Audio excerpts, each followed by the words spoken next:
अब कह रहे हैं कि संगस्य संयोग मात्रम न भवति, केवल संग को यहाँ पर ऊपर तो कह दिया ना, विकार हेतु संयोगाख्या संगः प्रसज्येत, कि विकार का हेतुभूत जो संयोग नामक जो संग है उसका प्रसंग आ जाएगा।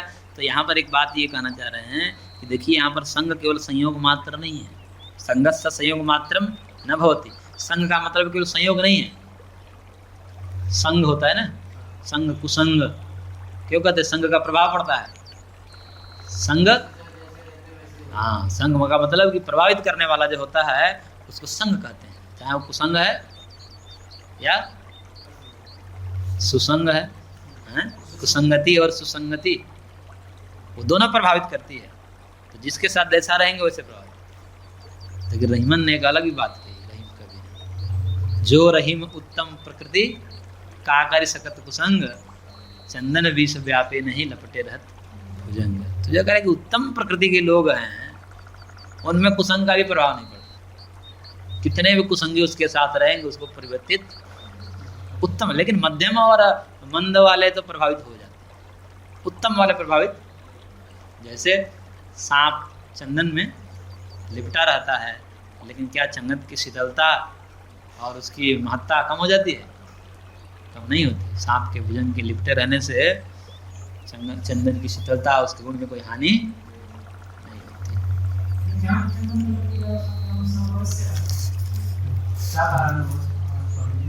शीतल रहता है चंदन, हाँ सुगंधित तो घिसने पर होता है, ऐसा थोड़े सुगंधित होता है। चंदन यहाँ नहीं है, बहुत है, यहाँ जाकर देख लीजिए PRI में नर्सरी में चंदन के पेड़ हैं, ऊपर वेदालय में खूब हुए हैं चंदन के पेड़। हाँ दक्षिण भारत में ज्यादा ठंड में नहीं होते,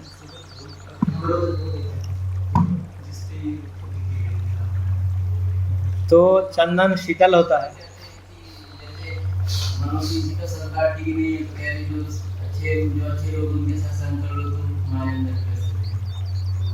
कुछ संस्कार व्यक्ति वाले कहीं भी रख दीजिए वो अपना संस्कार नहीं छोड़ेगा। हाँ, उसी गुरुकुल में दुर्योधन पढ़ा था जिस गुरुकुल में पांडव पढ़े थे, असर पड़ा कुछ? कोई असर नहीं पड़ा। मंद वाले जो होते हैं ना, मंद मध्यम वाले, उनमें परिवर्तन संभव है।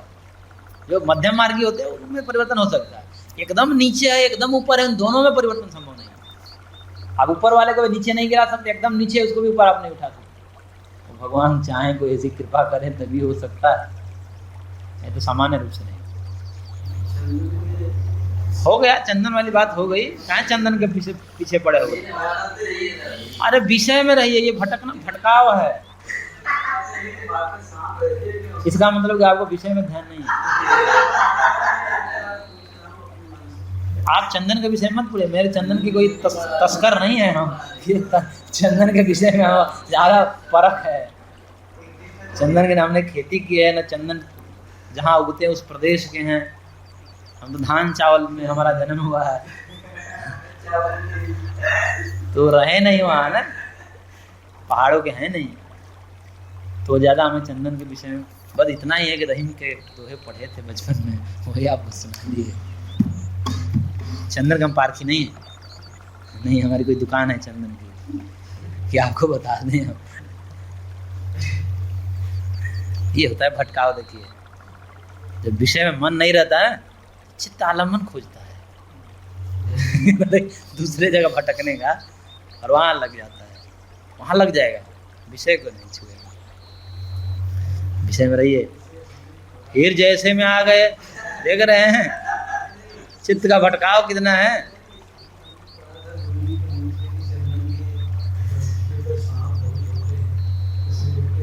हमने तो जितने चंदन के देखे एक भी साथ दिखाई नहीं दिए वहाँ।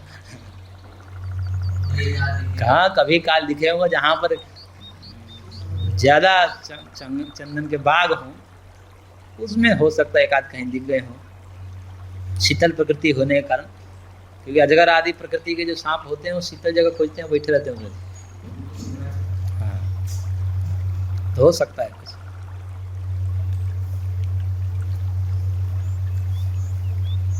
तो करेंगे संगस्य संयोग मात्र ना, तो संग का मतलब केवल संयोग मात्र नहीं है, संयोग मात्र को ही संग कहा जाता है ऐसा नहीं है। काल देश संबंध से पूर्व मुक्तत्वाद, काल देश संबंध का भी प्रभाव पड़ता है। केवल संग मात्र से काल देश तो होगा ही ना, वो जहाँ संग कहोगे, जहाँ संयोग कहोगे, तो संयोग किसी काल में होगा, किसी देश में होगा। तो ये देश, काल और संयोग, ये सब मिल करके संग को नियंत्रित करते हैं। संग को निर्धारित, संग मतलब परिणाम केवल संयोग मात्र से नहीं होता, अभी तो उसके साथ काल भी जुड़ा होता है, उसके साथ देश भी जुड़ा होता है। तो केवल संयोग मात्र को संग नहीं कहते, अभी तो काल देश का भी संबंध ये तो पूर्व में कह ही दिया गया है। श्रुति स्मृति